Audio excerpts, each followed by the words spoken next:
Livro Ouse Pedir Mais, capítulo 3. Ande com Deus em oração.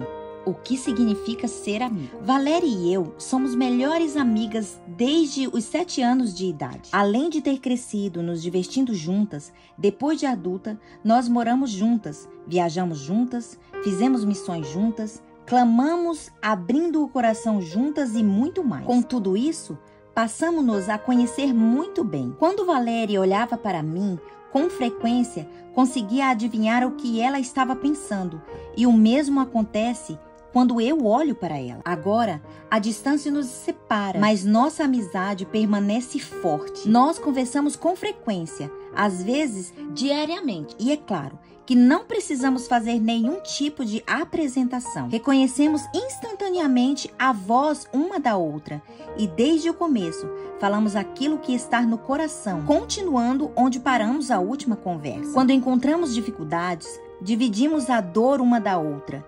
E quando nos alegramos, compartilhamos a alegria. Somos amigas que já passaram por muitos altos e baixos ao longo dos anos. E não tenho preocupação de que Valéria descartará nossa amizade se eu disser ou fizer alguma coisa errada. É assim que nosso relacionamento com Deus deveria ser.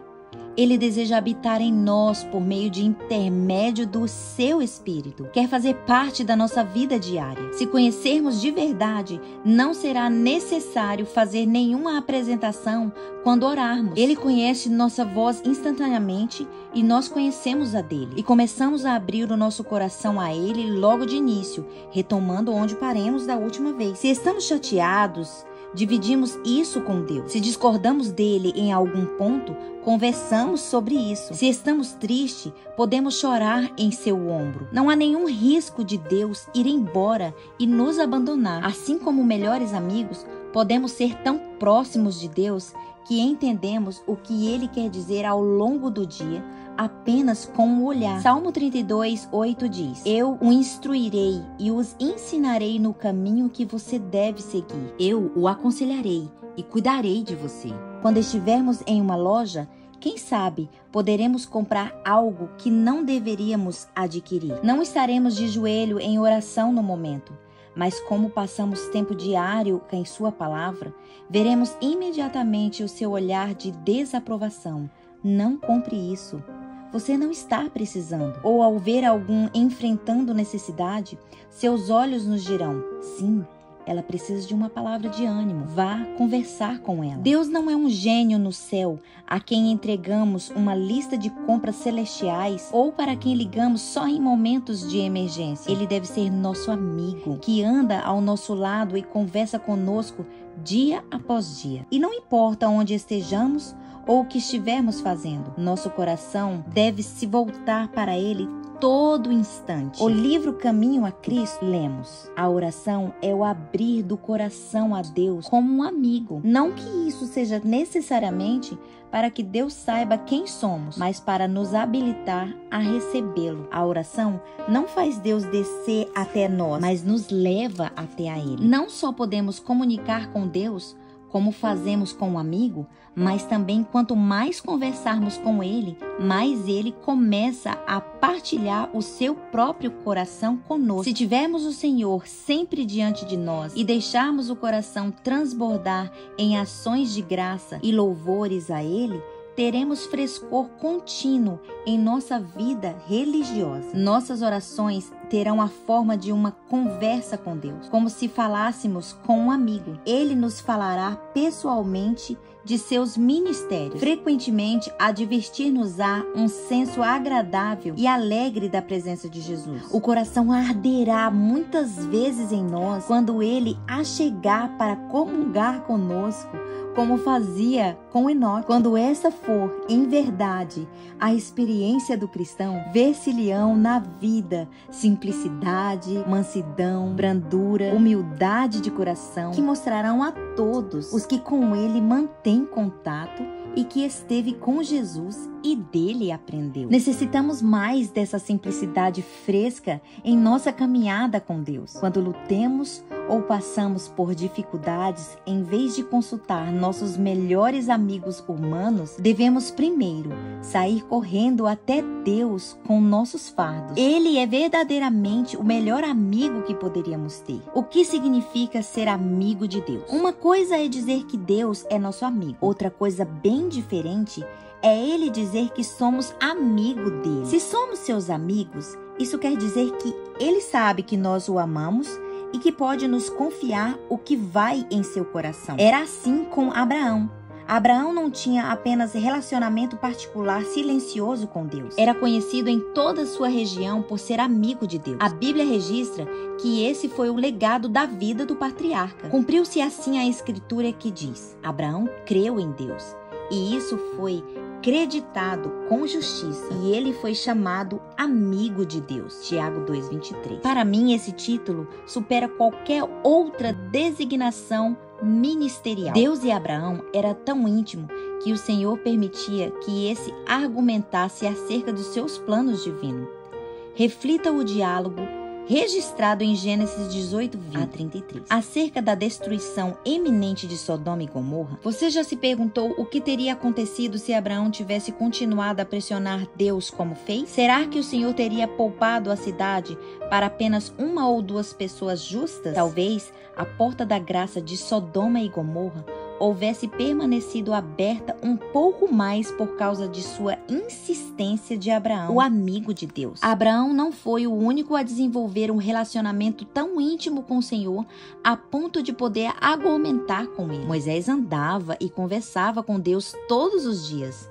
Êxodo 33:11. Ele relata: o Senhor falava com Moisés face a face, com quem falava com um amigo. Certo dia, enquanto estavam conversando, Deus ficou muito irado porque lá no vale os filhos de Israel haviam feito para si um bezerro de ouro e o estavam adorando. Depois de tudo o que o Senhor fizera por eles, após todas as vezes que o livraram, depois de abrir as águas diante deles e alimentá-los milagrosamente com maná, eles ainda duvidavam de que Deus seria capaz de conduzi-lo até a terra prometida. Ainda se voltaram para outros deuses. Ao construir o bezerro de ouro, os israelitas anularam a sua aliança com Deus. Por causa do pecado, perderam o direito ao favor divino. O Senhor disse a Moisés: agora, pois, deixa-me para que se acenda contra eles o meu furor, e eu os consumo, e de ti farei uma grande nação. Êxodo 32:10. Moisés discordou e começou a suplicar com Deus: Deus, isso não parece o Senhor falando. O Senhor vai exterminar o seu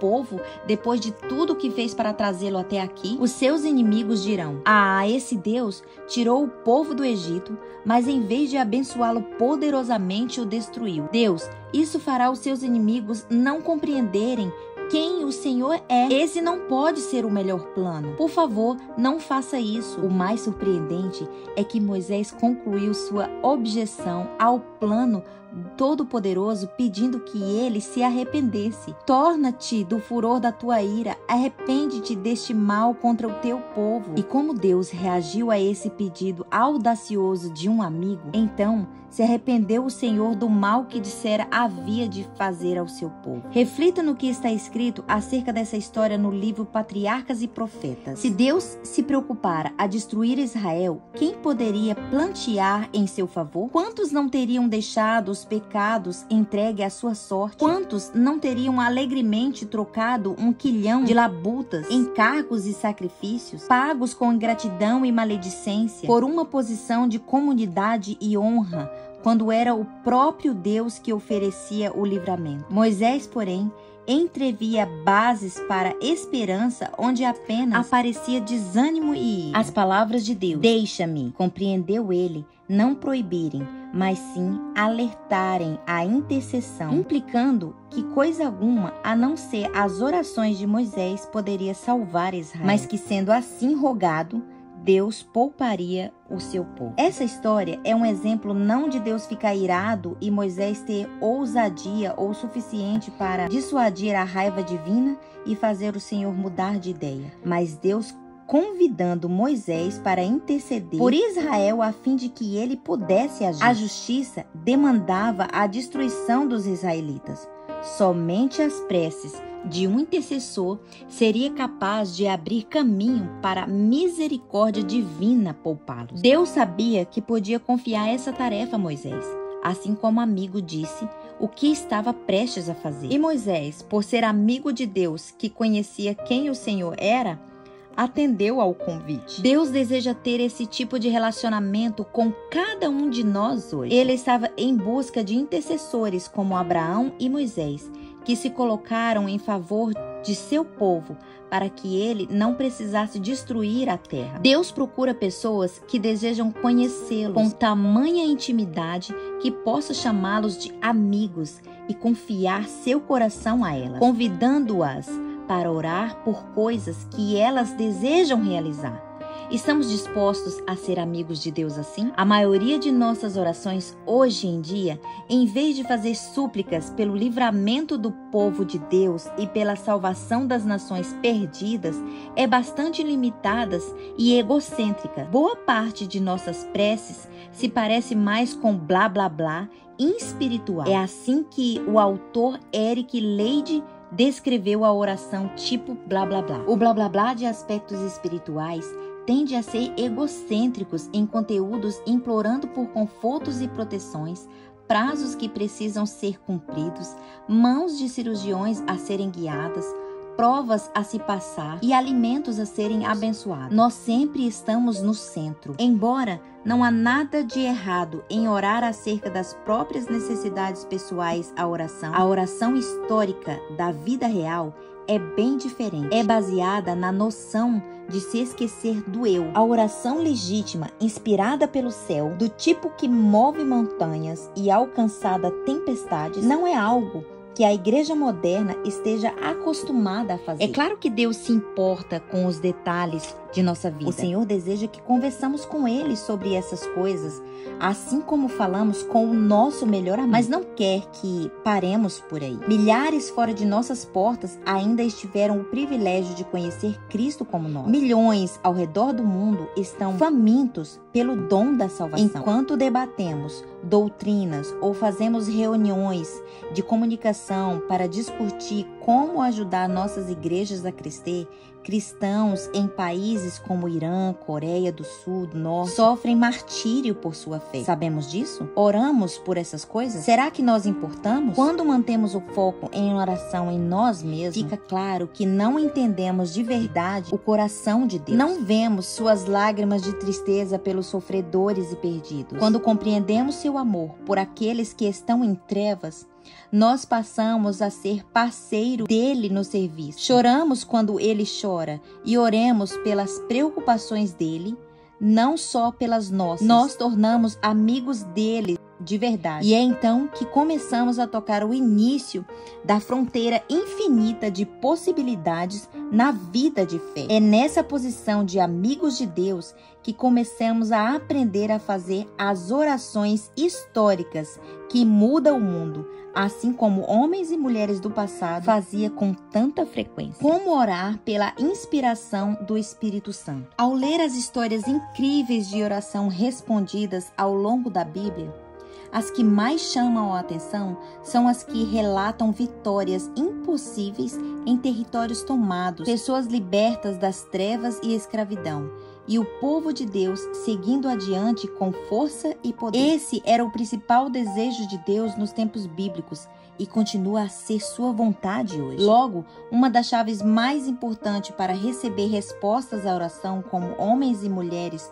do passado é aprender a orar de acordo com o desejo de Deus. Encontramos a relação dos desejos do Senhor, principalmente em sua palavra. É por intermédio de sua palavra que ele se revela a nós, fala a nós e nos dá os fundamentos de nossas orações. Somente se estivermos enraizados em sua palavra, estaremos seguros e o Espírito Santo poderá nos ensinar de verdade como orar. A inspiração nos diz: se nos aproximarmos de Deus, Ele vai se aproximar de nós e sua glória irá à nossa frente. Ele guiará nossas petições, ensinando-nos a pedir exatamente aquilo que já comprometeu a derramar sobre nós. Com muita frequência, oramos em tom egoísta por coisas que não estão de acordo com a vontade de Deus. Em vez de pedir ao Espírito Santo aquilo que gostaria que rogássemos, oramos segundo a nossa carne. Tiago 4:3 diz: Pedis e não recebereis, porque pedis mal, para esbanjardes em vossos prazeres. Graças a Deus, também o Espírito semelhante nos assiste em nossa fraqueza, porque não sabemos orar como convém. Mas o mesmo Espírito intercede por nós sobremaneira com gemidos inexprimíveis. E aquele que sonda os corações sabe qual é a mente do Espírito, porque segundo a vontade de Deus é que ele intercede pelos santos. Romanos 8:26-27. Quando oramos com o nosso coração sincero, mesmo se nosso pedido estiver errado, Deus transformará nossas orações egoístas para o nosso bem e para a sua glória. E a longo prazo, essa será, na verdade, nossa vontade. Mais do que apenas transformar nossas orações entre a terra e o céu, Ele deseja nos transformar e nos ensinar a orar. Queremos que os desejos deles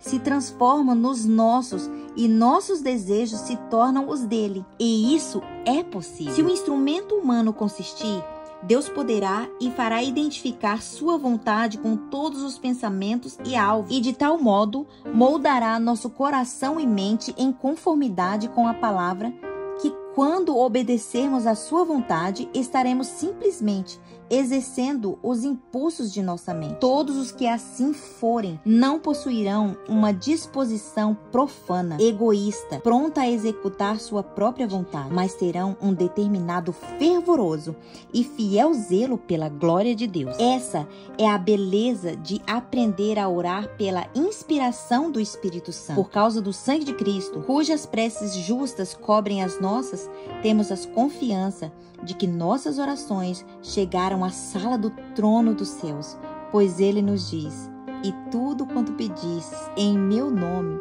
isso farei, a fim de que o Pai seja glorificado no Filho. Se me pedires alguma coisa em meu nome, eu o farei. João 4:13-14. Conhecimento pessoal de Deus. Muitos cristãos hoje só conhecem o Deus de seus pais, ou Deus de sua igreja. Assim apenas se deixam levar pela correnteza, seguindo o exemplo de quem está ao seu redor, mas sem nunca conhecer Deus de verdade como amigo pessoal. Sim, cremos que Deus é o Deus da igreja, que deve ser Deus de nossa família também. Antes de mais nada, Ele precisa ser nosso Deus. Querido amigo, você conhece pessoalmente o Deus de Abraão, Isaque e Jacó? Ele é o seu Deus hoje? Você confia que o sangue dele levará os seus pecados, ou tem a esperança de ser salvo pela fé de outra pessoa? Não nos salvamos porque nossos pais andaram com Deus. Não seremos salvos porque nosso nome está escrito no rol de membros da igreja, e nem porque exercemos posição de liderança no ministério. Nenhuma dessas coisas vai nos ajudar se não escolhermos individualmente entregar o nosso coração a Deus. Devemos orar: Senhor, toma meu coração, pois não posso dar. É tua prioridade. Conserva puro, pois não posso conservá-lo para ti. Salva-me a despeito de mim mesmo, tão fraco, tão dessemelhante de Cristo. Molda-me, forma-me e eleva-me a uma atmosfera pura e santa, onde a rica corrente de teu amor possa fluir para a minha alma. Essa oração de entrega não cessa depois de nos entregarmos uma vez.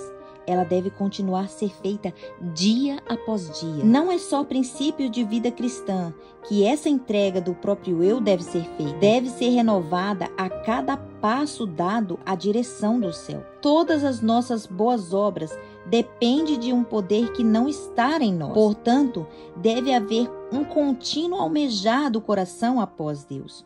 Uma contínua fervorosa, contrita confissão de pecado, humilhação da alma perante Ele. Só podemos caminhar com segurança por uma constante constante negação do próprio eu e confiança em Cristo. Deixemos de lado nossa agenda tão concentrada de nós mesmos e busquemos o Senhor em primeiro lugar hoje, para que a vontade dele se cumpra e o seu nome seja glorificado em nossa vida. Ousemos andar, viver e orar de maneira diferente, porque Ele verdadeiramente é nosso Salvador e amigo pessoal. Entreguemos a Ele nosso coração. Então, como os homens e as mulheres do passado, poderemos seguir adiante, fazendo pedidos audaciosos à medida que ousemos pedir mais. Não estamos falando com qualquer um, mas com o Rei que também é nosso Pai e nosso melhor amigo.